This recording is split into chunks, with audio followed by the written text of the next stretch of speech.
السلام عليكم ورحمة الله وبركاته. إن الحمد لله نحمده ونستعينه ونستغفره ونعوذ بالله من شرور أنفسنا ومن سيئات أعمالنا. من يهده الله فلا مضل له ومن يضلله فلا هادي له. وأشهد أن لا إله إلا الله وحده لا شريك له. وأشهد أن محمدا عبده ورسوله. أيها الناس إن أحسن الكلام كلام الله وأحسن الحديث كتاب الله وأحسن الهدي هدي محمد صلى الله عليه وسلم.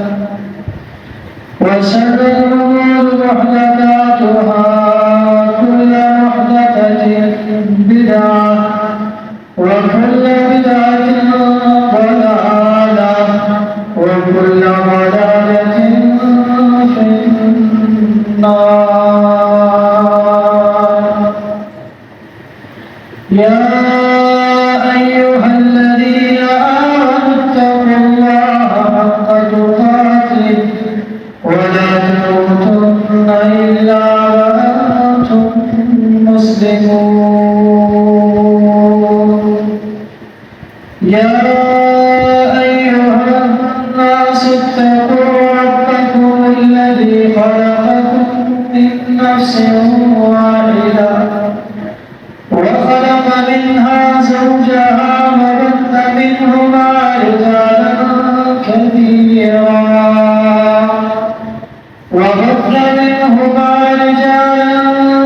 كثيرا ونساء.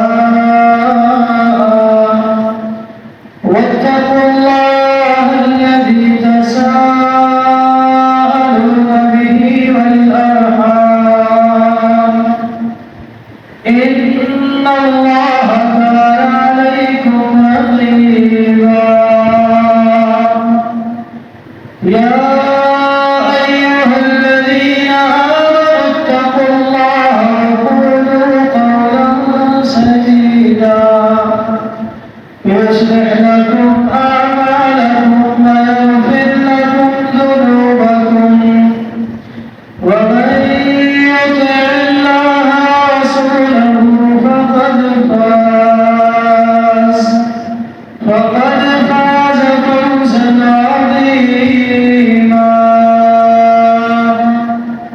يا أيها الناس إن الله أمركم بأمر عظيم بدأ به بنفسه ثم ثنى بملائكة قدسه ألا هو الصلاة والسلام على خير خلقه.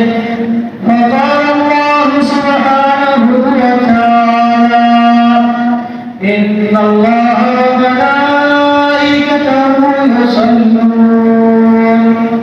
يصلون على النبي يا أيها الذين آمنوا صلوا عليه وسلموا تسليما.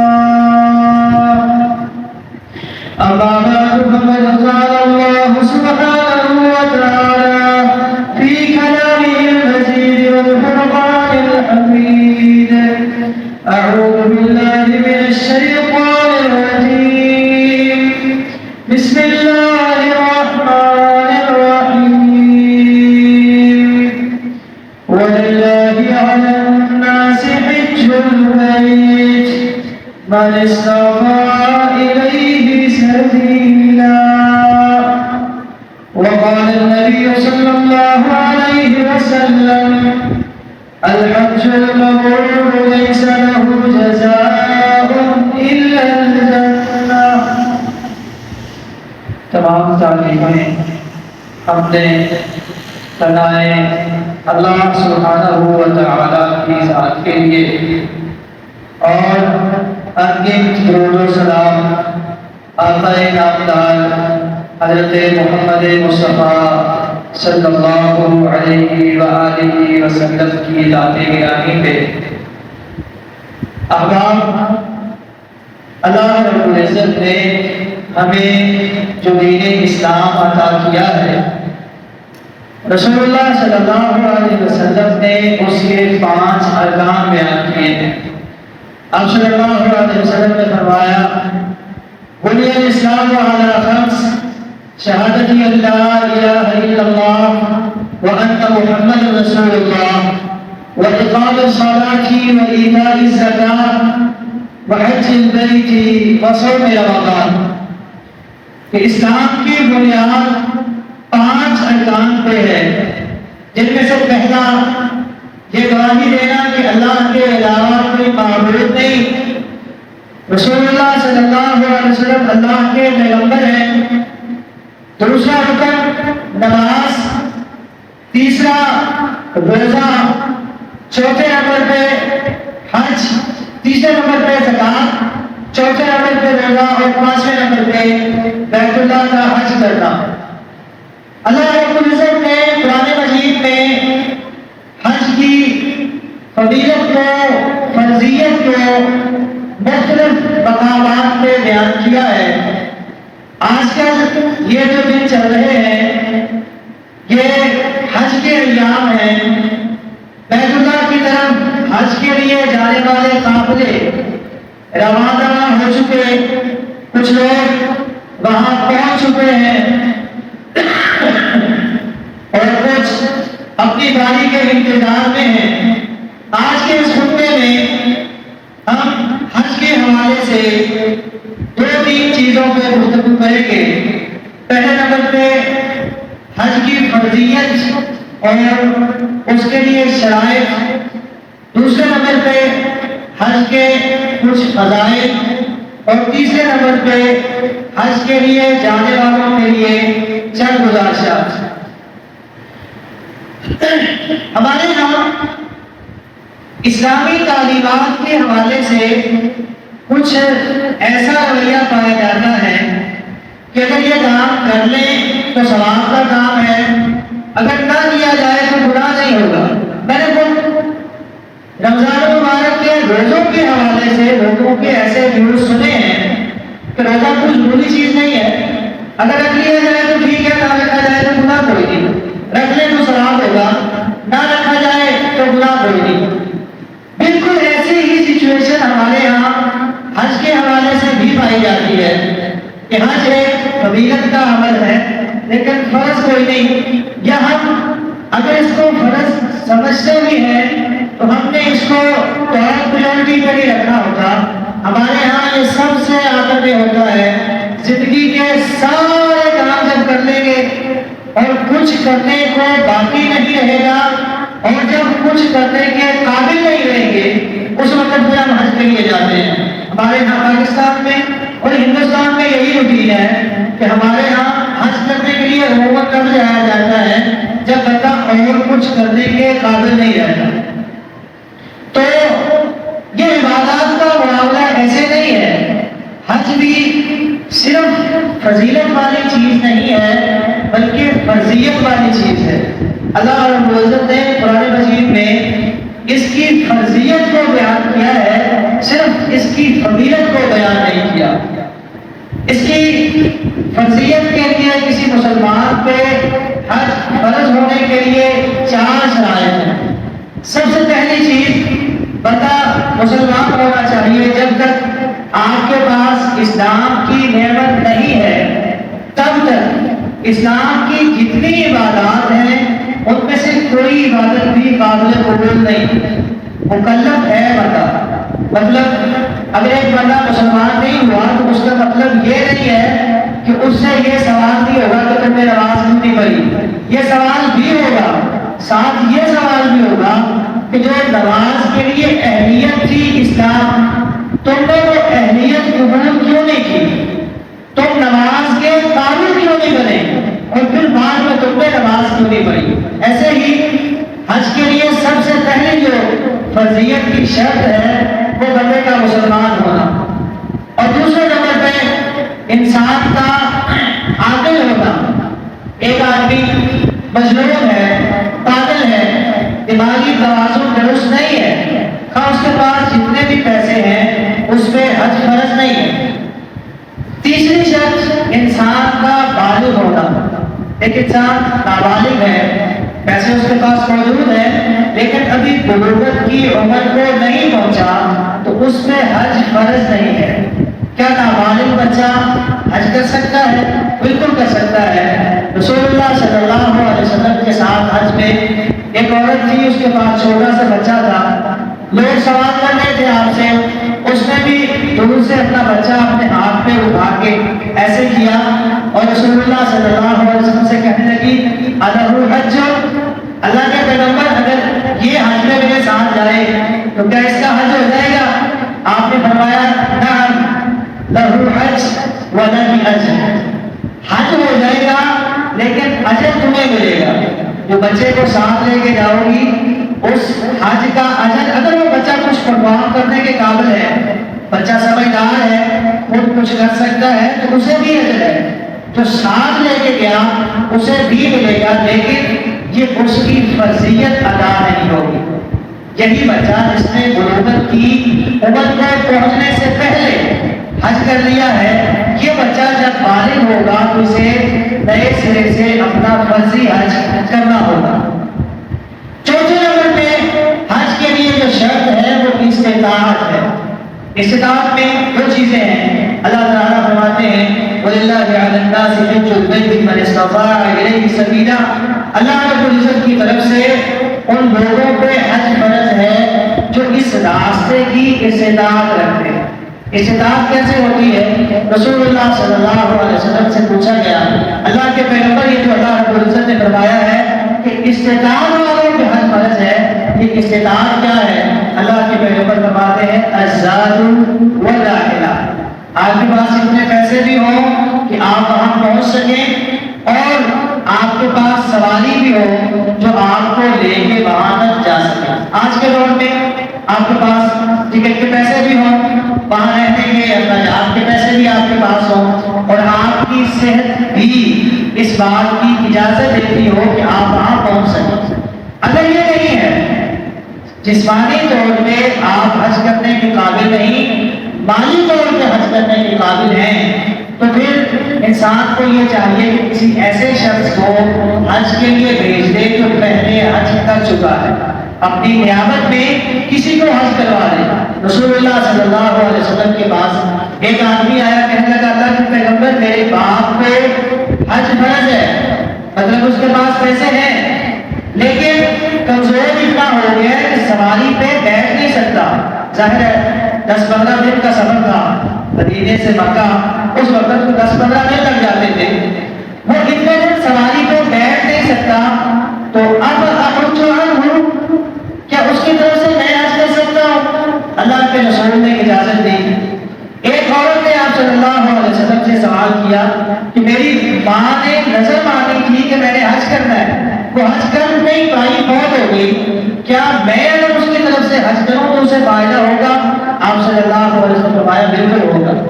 اور آپ صلی اللہ علیہ وسلم کے ساتھ ایک آدمی نے احرام باندھا اور وہ اس نے تلبیہ کہا لبیک اللہم حج شروع، اللہ میں شروع کی طرف سے حج کرنا ہوں. تو اللہ نے اللہ کے پیغمبر نے پوچھا تو خود حج کیا؟ کہتا نہیں کہ میں نے اپنا نہیں کیا. آپ نے فرمایا حج علی نفسک ثم عن شروع، پہلے اپنا کرو پھر شروع کا کر لینا. مطلب آپ کسی کی طرف سے حج کر سکتے ہیں اگر آپ نے اپنا حج کیا ہوا ہے. آپ خود جانے کے قابل نہیں جسمانی طور پہ، آپ کسی بھی شخص کو بھیج سکتے ہیں حج کے لیے بشرطے کہ اس نے پہلے اپنا حج کیا ہوا ہو. انسان کے حج کرنے کے لیے اور عورت کے لیے ایک ایکسٹرا اور پانچویں شرط یہ ہے کہ اس کے ساتھ محرم موجود ہو، کوئی اس کا عزیز، اس کا باپ، بھائی، شوہر، بیٹا، تایا، چچا، ماموں، خالو، کوئی بھی جو اس کے لیے محرم ہے وہ اس کے ساتھ جائے تو اس کے ساتھ جا کے وہ حج کر سکتی ہے، کیونکہ رسول اللہ صلی اللہ علیہ وسلم نے اکیلی عورت کو حج سفر کے لیے جانے سے منع کیا۔ آپ صلی اللہ علیہ وسلم کے پاس ایک آدمی آیا، کہنے لگا اللہ کے پیغمبر میں فلاں غزوے کے لیے جو رجسٹریشن ہوئی ہے اس میں میرا نام موجود ہے اور میری بیوی حج کے لیے جانا چاہتی ہے، تو میں کیا کروں؟ آپ صلی اللہ علیہ وسلم نے فرمایا غزوہ چھوڑ دو، اپنی بیوی کے ساتھ حج کے لیے جاؤ، بیوی کو اکیلے نہیں بھیجو۔ تو عورت اکیلی حج کے لیے نہیں جائے گی بلکہ اپنے محرم کے ساتھ حج کے لیے جائے گی۔ حج اتنا فضیلت والا عمل ہے کہ رسول اللہ صلی اللہ علیہ وسلم فرماتے ہیں الحج المبرور لیس لہ جزاء الا الجنہ، اگر آپ ایسا حج کر لیں جو واقعی نیکی والا ہو اور اس میں اللہ کی کوئی نافرمانی موجود نہ ہو، تو ایسا حج اللہ کے ہاں اس کی جزا جنت ہے، لیس لہ جزاء الا الجنہ، اللہ رب العزت کے پاس اس کی جزا صرف جنت ہے۔ اور سیدہ عائشہ رضی اللہ تعالیٰ عنہ فرماتی ہیں کہ ہم نے اللہ کے پیغمبر سے سوال کیا کہ اللہ کے پیغمبر جہاد بڑا فضیلت والا عمل ہے، ہمیں جہاد کی اجازت نہیں ملی، کیا ہم بھی جہاد نہ کر لیا کریں؟ آپ صلی اللہ علیہ وسلم نے فرمایا تمہارے لیے افضل جہاد حج ہے، عورتوں کے لیے، مردوں کے لیے نہیں، تمہارے لیے افضل جہاد حج ہے۔ مطلب اگر عورتیں حج کے لیے چلی جائیں اپنی باقی تمام شروط کے ساتھ تو ان کے لیے ویسے ہی اجر ہے جیسے مرد کو جہاد پہ جانے سے ملے گا۔ اور رسول اللہ صلی اللہ علیہ وسلم نے جہاد پہ جانے والوں کو جیسے اللہ کا مہمان قرار دیا، ویسے ہی رسول اللہ صلی اللہ علیہ وسلم نے حج کرنے والوں کو بھی اللہ کا مہمان قرار دیا۔ اللہ تعالیٰ فرماتے ہیں کہ میں نے ان لوگوں کو بلایا، انہوں نے میری دکان پہ لبیک کہا، اب یہ مجھ سے جو مانگیں گے میں انہیں عطا کروں گا۔ حج کرنے کے حوالے سے ایک تو چھوٹی چھوٹی گزارشات، ایک تو شروع میں بات کر چکا کہ حج کے لیے اس وقت نہ جائیں جب آپ کچھ کرنے کے قابل نہیں۔ عمرہ کیا جا سکتا ہے بڑھاپے میں جا کے، حج بڑھاپے میں کرنے کی چیز نہیں ہے۔ میں نے خود وہاں اپنی آنکھوں سے کمزور اور بوڑھے لوگوں کو مکے کی گلیوں میں دھکے کھاتے ہوئے، بھیا دھکے کھاتے ہوئے دیکھا ہے۔ میں نے ایک عورت کو پاکستان ہاؤس جو مکے میں ہے اس کی سیڑھیوں پہ بیٹھے دیکھا، ایسے بائی چانس ہم گئے، وہ سیڑھیوں پہ بیٹھی ہوئی تھی، ہمیں کوئی اندر کام تھا، ہم گھر جا کے باہر نکلے تو وہیں بیٹھی ہوئی تھی۔ میں نے وہ گیٹ کیپر سے پوچھا یہ کیوں بیٹھی ہے؟ کہتا پتہ نہیں سے کیا مسئلہ ہے، کئی دن ہو گئے آتی ہے یہی بیٹھ کے چلی جاتی ہے۔ میں نے اس سے پوچھا کیا مسئلہ ہے؟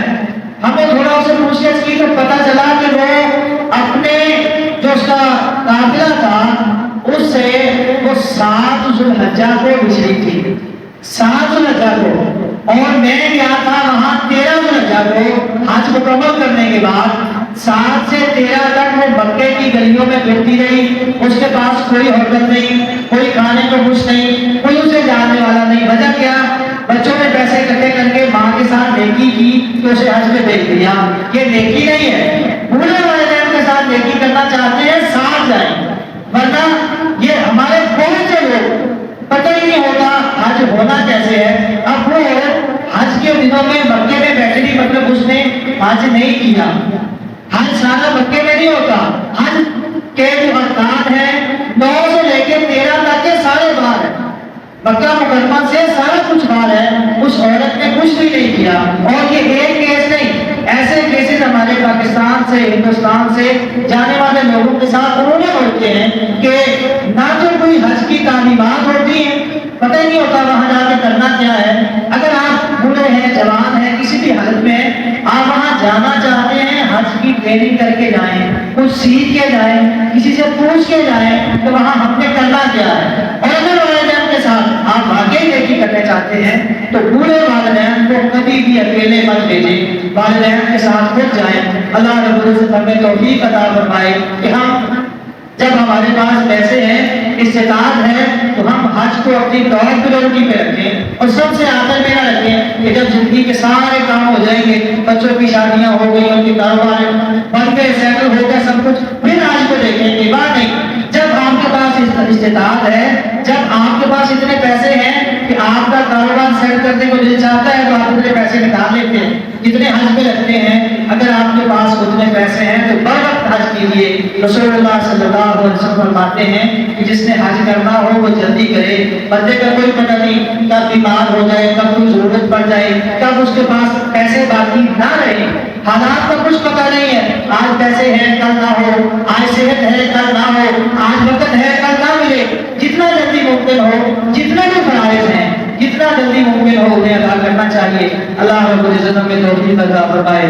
وباللہ التوفیق وصلی اللہ وسلم علی نبینا محمد. الحمد للہ نحمده ونستعینه ونستغفره ونعوذ باللہ من شرور انفسنا ومن سیئات اعمالنا. من يهده الله فلا مضل له ومن يضلله فلا هادي له. واشهد ان لا اله الا الله وحده لا شريك له واشهد ان محمدا عبده ورسوله. اللهم صل على محمد وعلى ال محمد كما صليت على ابراهيم وعلى ال ابراهيم انك حميد مجيد. اللهم بارك على محمد وعلى ال محمد كما باركت على ابراهيم وعلى ال ابراهيم انك حميد مجيد. سبحان ربك رب العزة عما يصفون وسلام على المرسلين والحمد لله رب